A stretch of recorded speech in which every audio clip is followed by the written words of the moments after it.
কখনো কি খেয়াল করেছ তোমার জীবনে এমন একজন মানুষ অবশ্যই আছে যার দিকে তুমি না চাইলেও টেনে চলে যাও।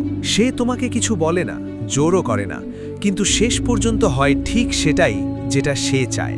আমরা ভাবি আমরা নিজের সিদ্ধান্ত নিজেরা নিই, আমরা ভাবি আমরা স্বাধীন, কিন্তু সত্যিটা হলো আমরা কারো না কারো খেলায় একটা ঘুঁটি মাত্র।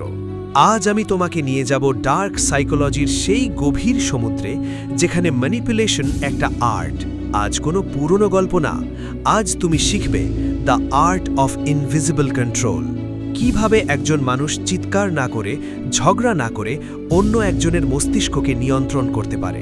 তাহলে আর সময় নষ্ট না করে শুরু করা যাক। মিউজিক। প্রথম রুল, যদি তুমি কাউকে কন্ট্রোল করতে চাও তাহলে তোমাকে একটা ব্ল্যাক হোল হতে হবে। ভাবো একটা সাধারণ কথোপকথনের কথা। দুইজন মানুষ দেখা হলে কি করে? তারা নিজেদের সম্পর্কে তথ্য আদান প্রদান করে। আমার নাম রাহুল, আমি ইঞ্জিনিয়ার হতে চাই। অন্যজন বলে আমার নাম বিকাশ, আমি ক্রিকেট ভালোবাসি।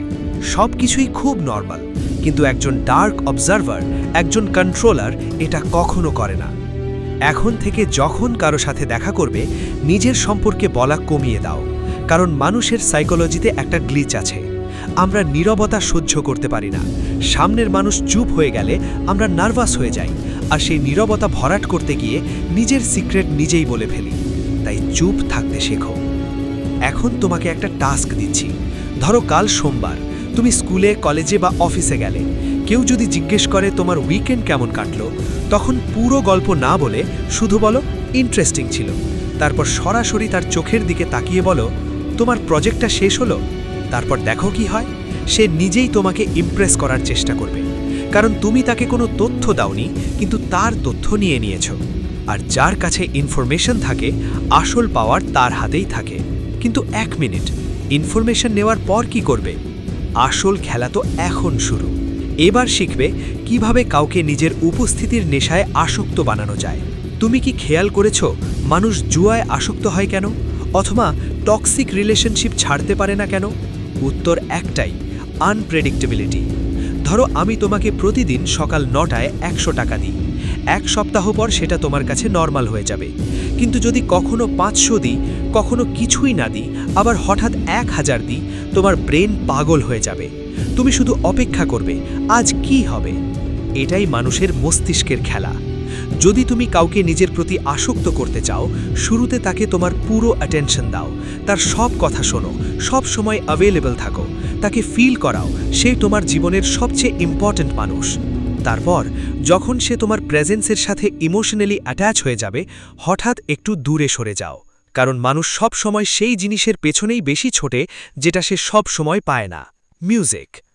এখন তোমার কাছে ইনফরমেশনও আছে, তুমি তাকে ইমোশনালি অ্যাটাচও করে ফেলেছ। কিন্তু যদি আমি বলি তুমি তার স্মৃতিও বদলে দিতে পারো, এবারের টেকনিক একটু ডেঞ্জারাস, তাই মন দিয়ে শোনো। সবচেয়ে বড় মাইন্ড গেম হলো কাউকে তার নিজের রিয়ালিটি নিয়েই সন্দেহে ফেলে দেওয়া। এটাকেই সাধারণভাবে গ্যাস লাইটিং বলা হয়। যতক্ষণ পর্যন্ত একজন মানুষ নিজের জাজমেন্টের ওপর বিশ্বাস রাখবে, ততক্ষণ সে পুরোপুরি তোমার নিয়ন্ত্রণে আসবে না।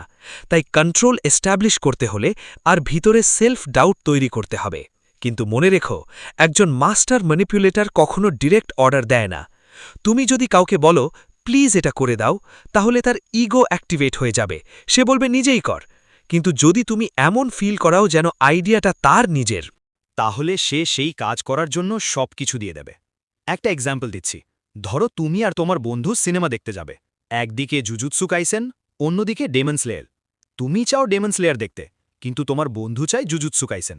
এখন যদি তুমি বলো প্লিজ ভাই ডেমন স্লেয়ার দেখি, তাহলে চান্সেস বেশি যে সে না বলবে।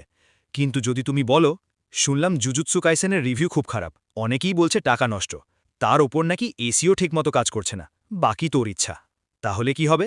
তুমি তাকে ডিরেক্ট কিছু বলনি, কিন্তু তার মাথায় ফিয়ার ঢুকিয়ে দিয়েছ। এখন সে নিজেই সেই ডিসিশন নেবে যেটা তুমি চেয়েছিলে। কারণ পৃথিবীর 99% ডিসিশন ফিয়ারের উপর চলে। মানুষ ভয় পায়, টাকা নষ্ট হওয়ার ভয়, ভুল করার ভয়, হারানোর ভয়। আর যে এই ফিয়ার কন্ট্রোল করতে পারে, সে মানুষকেও কন্ট্রোল করতে পারে।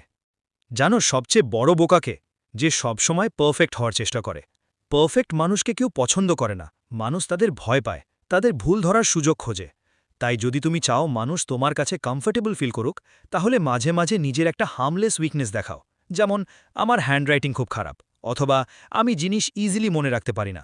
তখন মানুষ রিল্যাক্স ফিল করে, সে ভাবে এই মানুষটাও আমার মতোই, আর তখনই সে নিজের আসল দুর্বলতাগুলো তোমার সামনে খুলে বলে। কিন্তু একটা জিনিস মনে রেখো, যে উইকনেস তুমি দেখিয়েছ সেটাতে তার সামনে এক্সপার্ট হয়ে যেও না, না হলে সে বুঝে যাবে তুমি অভিনয় করছিলে, আর একবার ট্রাস্ট ভেঙে গেলে কেউ আর তোমাকে নিজের সিক্রেট বলবে না। তাই স্মার্ট হও, কিন্তু ইনভিজিবল স্মার্ট। আর আজকের ভিডিও থেকে যদি সামান্য ভ্যালু পেয়ে থাকো তাহলে ভিডিওটা লাইক করো, সাবস্ক্রাইব করো, আর কমেন্টে জানাও এই সাইকোলজিক্যাল ট্রিক্সের মধ্যে কোনটা তোমার সবচেয়ে ডেঞ্জারাস লেগেছে। দেখা হবে পরের ভিডিওতে। Until then, stay aware, because the most dangerous battles happen inside the mind.